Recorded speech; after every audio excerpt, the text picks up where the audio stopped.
Guys, তো এখানে দেখতে পারতেছো কেক। আর গেস করো না, গেস করা লাগবে না, আমি বলতেছি আজকে আমার বার্থডে।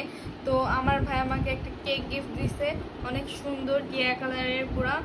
তো আমি অনেক হ্যাপি, আজকে আমার বার্থডে। যাই হোক, আসুক কেক খায় দেখি।